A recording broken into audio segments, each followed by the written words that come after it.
I'm Larry Fedoruk, and this is Later That Same Life. On my weekly podcast, topics, discussions, stories from our lives. Season 6, Chapter 8. Roads. There are 64,285,009 kilometers of road in the entire world. Those stats about 3 years old, so I imagine it's probably higher than that now. If you could maintain a decent highway speed, drove 8 hours every day of the week, it would take you about 25 years to drive all of the roads in the world. 25 years, depending on traffic. 64,285,009 kilometers of road in the entire world. Wow. First of all, I am still impressed and amazed that stat is so readily available. Thank you, big data. Thank you, Google. And for the sake of ease, I'm going to round up. As I said, the number is a couple of years old, and I'm pretty sure there's got to be more kilometers added in the world because road construction is everywhere. You cannot go 5 minutes in a car without coming across someone somewhere working on a road. So let's say 65 million clicks worldwide, just over 40 million miles of road. By the way, does that number sound high or low to you? When I first started to wonder, how many kilometers of road do you think there are in the world? And then I looked up the number, I thought it sounded low, 65 million. But then I realized that these days we are less and less impressed with million, and more so with billion and trillion. Still, 65 million kilometers of road. Did you know that's enough road to go around the world 1,500 times? So that's a lot. Old proverb, by the way, the world is round so that we can never see too far down the road. Okay, Larry, enough with the numbers. Not everyone likes the numbers the same as you. All right, let me tell you why I was wondering about this. I was watching the news one day, and it was wall-to-wall multi-helicopter coverage of the Queen's casket being driven from Balmoral Castle in Scotland to the capital of Edinburgh, the long and winding road through the beautiful Scottish countryside that Elizabeth loved so well, one of her final journeys, at least by road. As I watched, I realized that I had previously been looking at hordes of Ukrainians packing their nation's roads in order to escape, while on other Ukrainian roads were Russian tanks and armored vehicles trying to get in. I had seen thousands of refugees living under a road at the Mexico-Texas border. In Pakistan, historic record monsoons had washed away their roads. Just got me thinking about roads and what they mean to us. First, in a more whimsical way, then in a more philosophical way. Roads.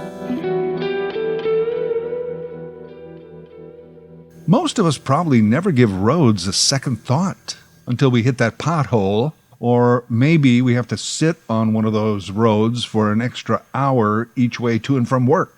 Then we think about roads. Why isn't anyone moving on this road? Why don't they build bigger roads? More roads. And they do. And we still fill them up with even more people and cars. I find it interesting, and I guess it was obvious, that some of the very first known roads that ever existed came into being about the same time that humans invented the wheel, around 4,000 BC. Give or take a couple of centuries. Makes sense. Before the wheel, why did we even need roads when paths served us well? A path had to be the precursor to the road. A caveman had to go from his cave down to the river and back, probably took the same route every day. Eventually, a path was formed. Meanwhile, his neighbor, Barney Rubble, took a slightly different route to the river. He formed his own path, or maybe just part of a new path until he connected to his neighbor's path. Eventually, there would have been a whole system of paths. And they probably began to recognize things like their favorite hunting spots or other regions by the paths that led to them. And that's how they found their way there, and more importantly, back home. If you think about it, it's pretty amazing that they expanded their world, explored new areas, created new paths, because they didn't know what was out there. They had no path to follow. Good for you, caveman. Paths, like roads, are a record of those who have gone before. Anyway, around 4000 BC, Mesopotamia, the wheel, and then roads. The word road itself has its roots in Old English and other ancient languages, from words like raid or rad, and they all mean ride or journey. That's how we got the word road. Over the centuries, we made roads and roadways, and lanes and streets and avenues and boulevards, highways, freeways, thoroughfares, and well, the list goes on. They are really all just roads. All those different names that we have for the different roads, they all have specific definitions.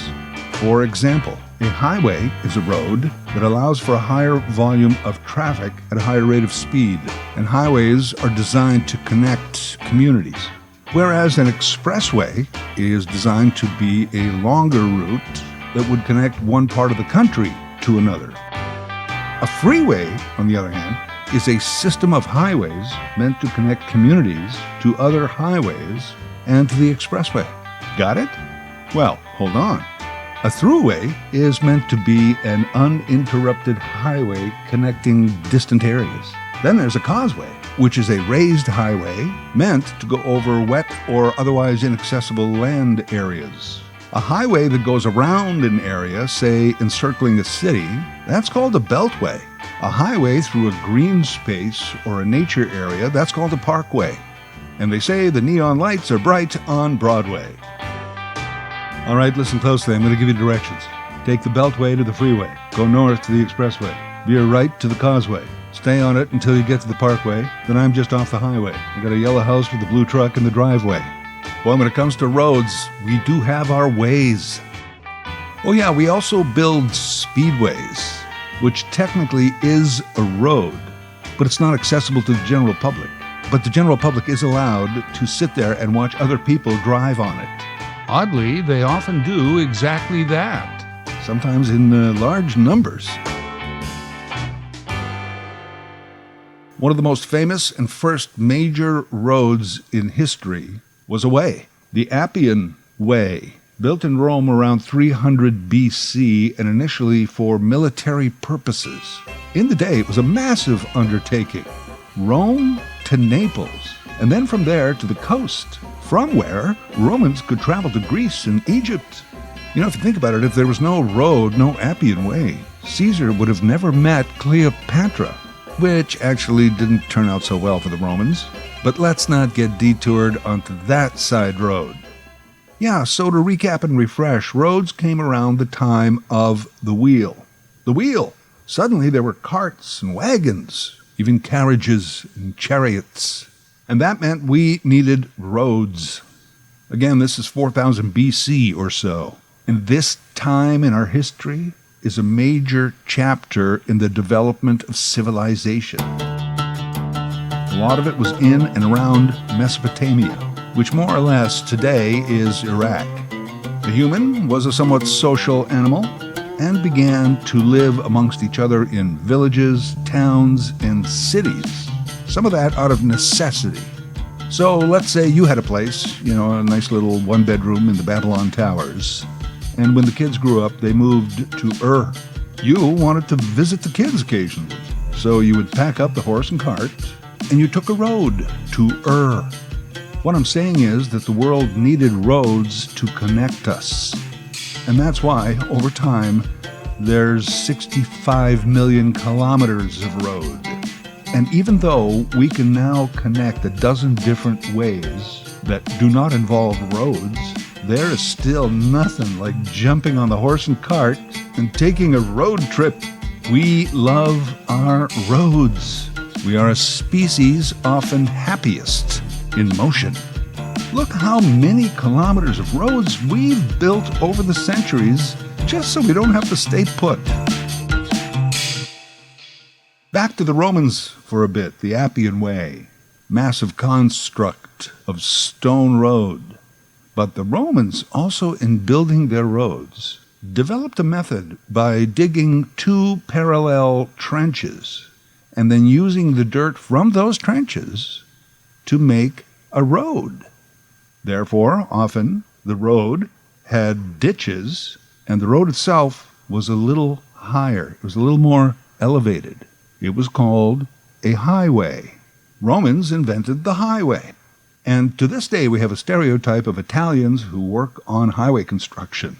Well, there's why there's the stereotype. It's hard to go against over 23 centuries of history. Romans built a lot of roads. All roads lead to Rome, they used to say. Eventually, because of the highways, highwaymen came to be. These were thieves, pirates, only on land. Roads, the original social network. And now, not only can we connect without them, but we can also move goods without them. We can move goods by air, rail, and sea. Still, we need our roads. The advancement of roads and the vehicles we use to travel on them kind of feed each other. Bigger, better, faster vehicles. So we build bigger, better, faster roads. We don't even care that the millions of miles of asphalt and concrete are bad for the earth. Nope, nothing like a smooth lane of new blacktop. Oh yeah, and by the way, those cars and trucks are also killing us. Well, we'll have to reinvent them then because we're not getting rid of the roads. From the street where you live to the main drag to the highway and expressway, roads are the general responsibility of the city and state or provincial governments. The federal government kicks in a little infrastructure money every once in a while. Somebody's got to help pay that guy's salary, you know, the guy holding the sign all day. Slow, construction ahead. Up to 10% of your taxes go towards roads. We need them, we want them, we love them. When we want a road, we just build it. We buy out homes and farms. Got to make way for the road. We'll pave paradise if we have to. If there's a river, we'll build a bridge over it. If there's a mountain, we'll drill through it. Wait a minute, there's an entire English Channel. All right, we'll go under it. Nothing will stop the road.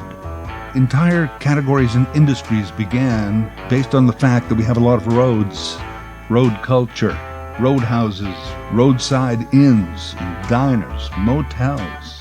Entire towns lived or died based on where they put in the new highway. And here's the thing about our roads. Once they're built, they don't last that long. They have to be rebuilt, and repaved, and repainted. Sometimes we just tear down the whole thing and start over. Like I said, we want them and need them, but there is that love affair. Roads were initially just meant to connect us, connect the places where we all lived. But over time, road became its own place. This romance grew up around living on the road. On the road, Jack Kerouac. Vagabonds, travelers, modern-day explorers. Life on the road. Romantic for the hippie poet, more lonely for the trucker or the traveling salesman. Thank God for those farmers' daughters, huh? There are countless famous songs about the road. 6 days on the road. 6 days on the road. Old Town Road, on the road again. Tobacco Road, Copperhead Road. Thunder Road. Middle of the road. Goodbye Yellow Brick Road. Hit the road, Jack. And of course, Highway to Hell. And how do we know about all these songs? Well, yeah, they were played on the radio, but also because bands went on the road to promote them, play them in big concerts. And road songs are good driving songs. We like to play them when we are on the road. Road songs, road books, road movies. It's now a place that isn't really anywhere, but it was home to many. The road.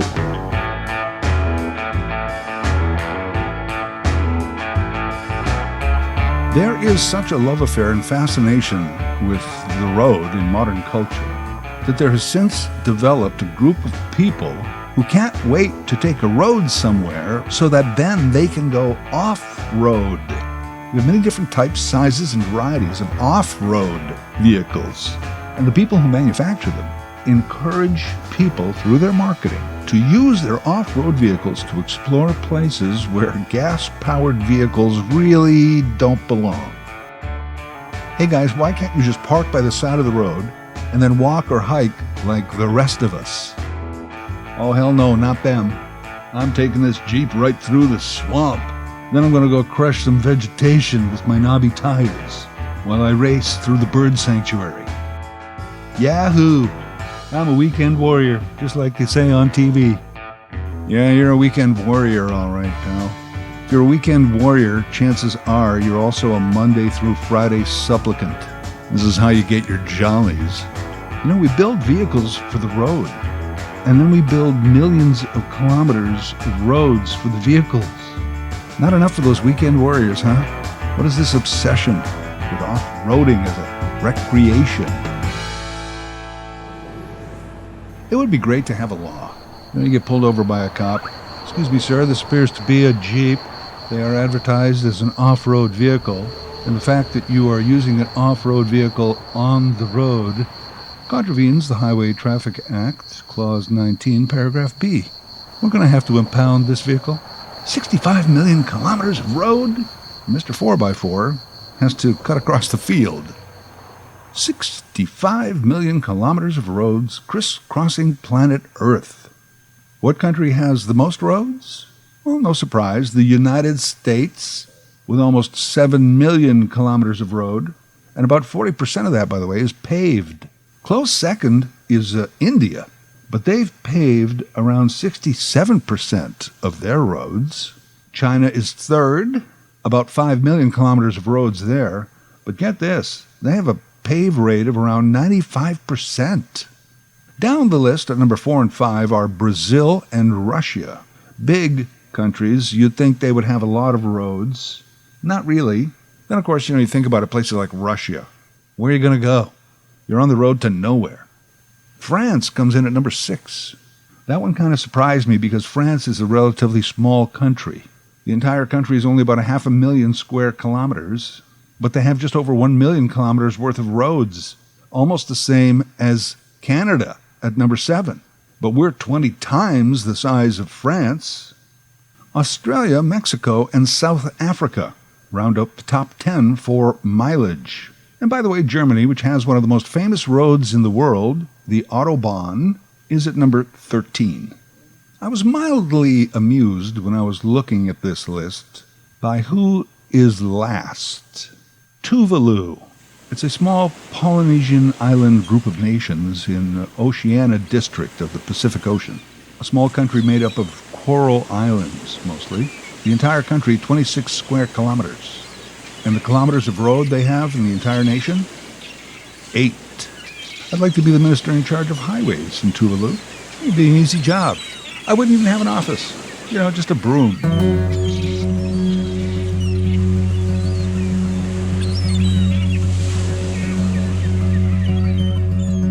Road, from the word meaning journey. And that's life, right? Life is not a destination. It's a journey. Let's have one for the road. The road less traveled. The road not taken. The long road ahead. The open road beckons. The road to success. Every day is a winding road. There's a signpost up ahead. The fork in the road. You take the high road and I'll take the low road. I'll see you down the road. Beware of the dead-end road. They say if you don't know where you're going, almost any road will do. And this is the end of the road for this episode of my podcast. Hope you enjoyed it, learned something maybe, so that the next time you find yourself on a road just sitting there waiting for things to move, you'll have something else to think about besides traffic. There are 65 million kilometers of road in the entire world. Why am I on this one?